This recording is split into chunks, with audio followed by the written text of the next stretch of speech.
మహాకాళేశ్వర్ శిఖర దర్శనం. ఇది శిఖర దర్శనం చూడొచ్చు. ఈ కారిడారు మోడీ గారు కట్టినటువంటి కారిడారు దాదాపు 2 కిలోమీటర్లు వరకు ఉంటుంది. చాలా అద్భుతంగా ఉంటుంది. తిరగాలంటే మనం ఎంత టైం పడుతుంది. ఈ కారిడార్ అంతా కాశీలాగా కట్టినటువంటి కారిడారు. స్వామివారి శిఖర దర్శనం అయితే చూస్తున్నాం. లోపలికి వెళ్ళాల్సిన పరిస్థితి. మాకు ఇక్కడ జనాభాను చూస్తుంటే ఈ అయోధ్యలో 10 క్యూలు వదులుతారు ఆంజనేయ స్వామి దగ్గర స్వామివారి కాడికి. అంత క్యూలాగా కనిపిస్తుంది. రష్ చాలా ఎక్కువగా ఉంటుంది. బంబం భోలే అన్నటువంటి నాదాలతో ఈ క్యూలంతా ఇట్లా లోపల పోవాల్సి వస్తుంది. పైన దర్శనం ఎవ్వరూ లేరు. మాకు 10 నిమిషాల్లో దర్శనం అయిపోతుంది. ఇది క్యూ మోడీ గారు కట్టినటువంటి క్యూ. లోపలంతా పాలరాయి. దాదాపు అయోధ్య ఆ టైప్లో ఉన్నటువంటి కన్స్ట్రక్షన్ ఇది. లోపలికి వచ్చేసాము. ఇక్కడ లోపల స్వామివారు ఉన్నారు. ఇక్కడ గమనించవచ్చు. అంతా క్యూ రాబోతూ ఉంది.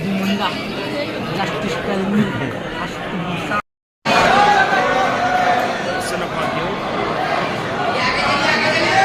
లోపల మహాకాళేశ్వరుని చూస్తున్నాం. 3వ జ్యోతిర్లింగమైనటువంటి మహాకాళేశ్వర స్వామి వారు లోపల దర్శన భాగ్యం ఇస్తున్నారు.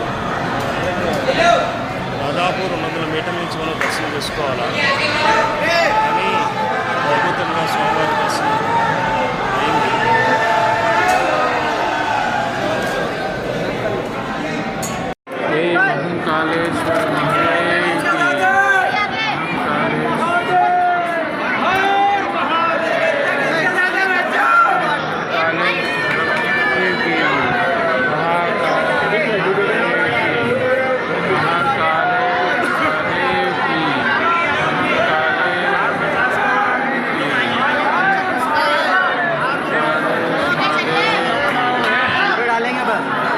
ఉజ్జయిని మొత్తము కూడా 3 గణేష్లు, ప్రధానమైనటువంటి గణేష్లు. ఒకరు చింతామణి గణపతి, బడా గణపతి, విస్తర్మణి గణపతి. ఇప్పుడు బడా గణేష్ నిన్న చూసాం. ఈయన విస్తర్మణి గణపతి. ఈయన చాలా ప్రసిద్ధమైనటువంటి టెంపుల్. ఈ టెంపుల్లో లోపలికి వెళ్తూ ఉన్నాం. అష్టాదశ శక్తిపీఠాలలో గట్కాళి శక్తిపీఠం దగ్గర ఉన్నటువంటి ఆలయం ఇది. విస్తర్మణి గణపతి. ఈయన స్వయంభూ, చాలా పవర్ఫుల్ ఉజ్జయినిలో.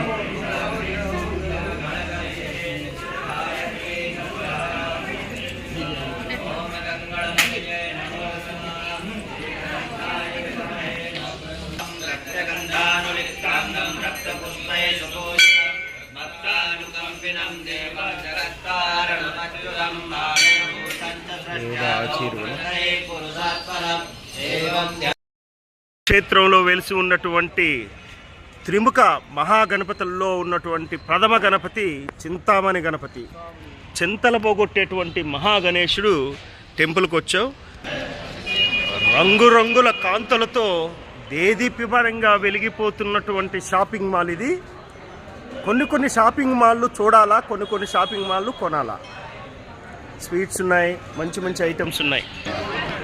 ముఖద్వారము చింతామణి గణపతి. లోపలికి వెళ్తున్నాం. కాశీలో ఉన్నటువంటి చింతామణి గణపతి స్వామివారు చాలా ప్రసిద్ధ. అలాగే ఇక్కడ కూడా ఉజ్జయినిలో కూడా చాలా పవర్ఫుల్. చూస్తున్నాం కదా ఎన్ని దారాలు కట్టున్నారో స్వామివారి భక్తులు. చింతామణి స్వామివారి చింతామణి గణపతి స్వామివారు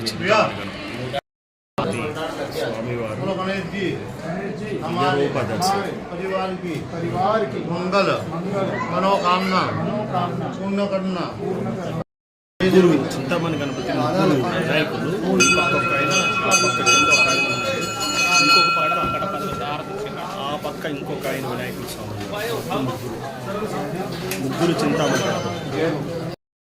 గణేష్ టెంపుల్.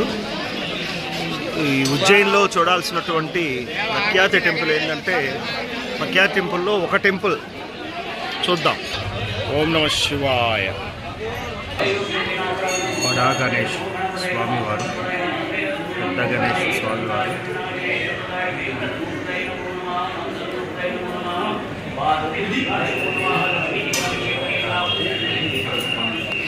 వారికి ఇట్లా పూజలు కూడా చేయించుకునే వాళ్ళు ఉంటారు.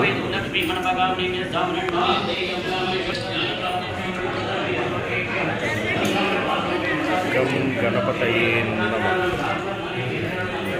మామూలుగా మన వినాయకుడు పెట్టినటువంటి వినాయకులాగా ఉన్నా కూడా చాలా ప్రాచీన వినాయకుడు. సూర్య భగవానుడు. ఈ బడా గణేష్ స్వామివారి పక్కన సూర్య భగవానుడు ప్లస్ నవగ్రహ టెంపుల్. ఈ టెంపుల్ ప్రపంచంలో కల్లా ఎక్కడా లేదు. అంగారక గ్రహం లోపల స్వామివారి రూపం అయి ఉంటారు. అంగారక గ్రహం దోష నివారణార్థం ఇక్కడ చాలా పూజలు చేస్తారు. మంగళనాథ్ టెంపుల్ ప్రపంచం మొత్తం మీద కూడా ఎక్కడ ఈ గుడి లేదు, ఇక్కడ మాత్రమే ఉంది. అద్భుతమైనటువంటి గుడి. లోపల దానాలు అవి ఉన్నాయి, చూద్దాం. మంగళనాథ్ గుడి ఎంట్రీ భాగం ఇది. అంగారక గ్రహ ఎంట్రీ భాగం. అంగారక గ్రహానికి దోష నివారణార్థం మా స్వాములంతా వచ్చి స్వామివారిని పూజించేటువంటి ప్రయత్నం చేస్తున్నారు. నమక చమక ఓంకార రుద్రాలతో స్వామివారిని పరితపించేటువంటి మార్గం.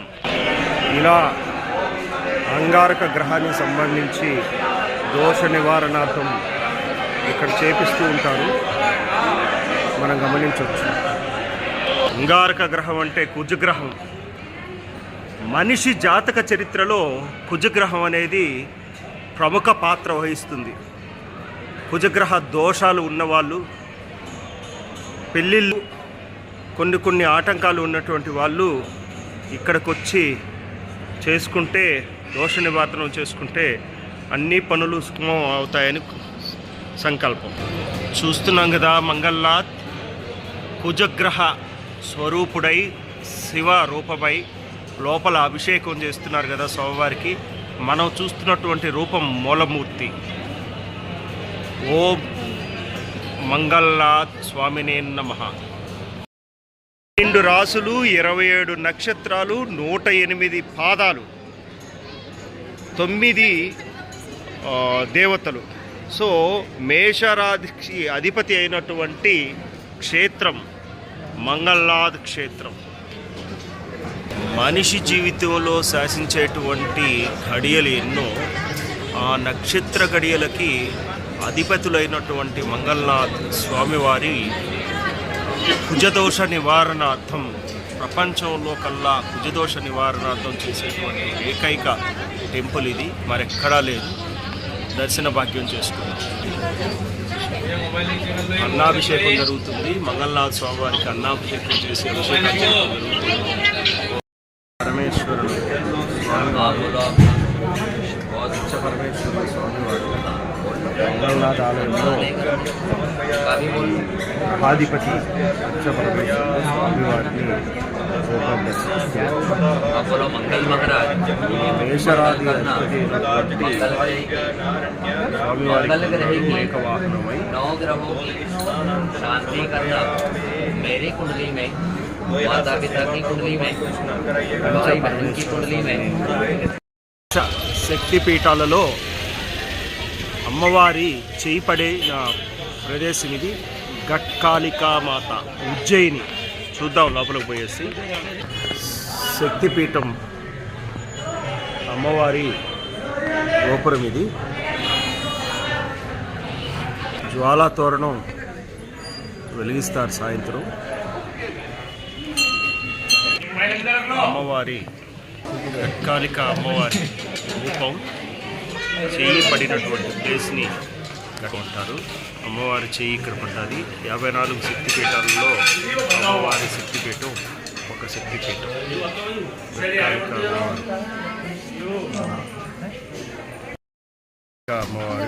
అమ్మవారి 54 శక్తిపీఠాలలో ఒక శక్తిపీఠం. చేయి పడినటువంటి ప్లేస్ని ఘట్కాళిక శక్తిపీఠం.